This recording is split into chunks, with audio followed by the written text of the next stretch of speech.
তখন ভাগবত আর ভগবানের কথা শ্রবণ করার সুযোগও পাওয়া যায়।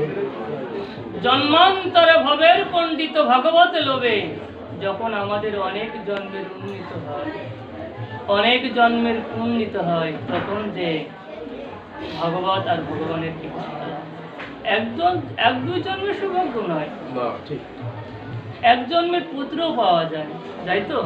স্ত্রীও পাওয়া যায়, পিতামাতাও পাওয়া যায়, সম্পত্তিও পাওয়া যায়, সুখও মেলে, শান্তিও মেলে। কিন্তু এই সমস্ত গুলোর মধ্য থেকে সাধুসঙ্গ হরিকথা অত সহজেও পাওয়া যায় না। তার জন্য কি করতে হয়? দীর্ঘ সাধনা করতে হয়, দীর্ঘ তপস্যা করতে হয়, তারপরে কি করে।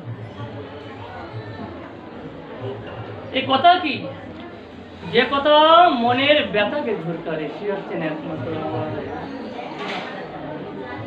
হরিকথার মতন ওষুধই আর কিছু নাই।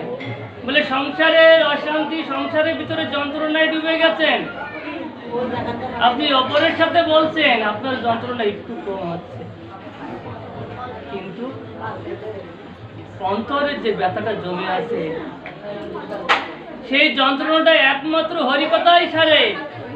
যখন মনে দুঃখ জাগবে, যখন মনে কষ্ট জাগবে, সঙ্গে সঙ্গে গোবিন্দ চরণাশ্রয় নাও। আপনার দুঃখ আপনি অপরকে জানিয়েন না। কেন জানিয়েন না? বলে জানালে সে উপহাস করবে।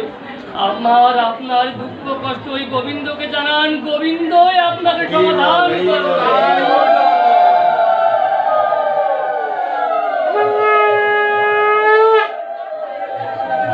আজ আমরা 18 দিন ধরে শ্রীমদ ভগবত গীতার যে বাণীগুলো শ্রবণ করে আসলেন, গীতা সাধারণ কোনো গ্রন্থ নয়, গীতা ভগবান শ্রীকৃষ্ণের মুখরিত সুতবাণী।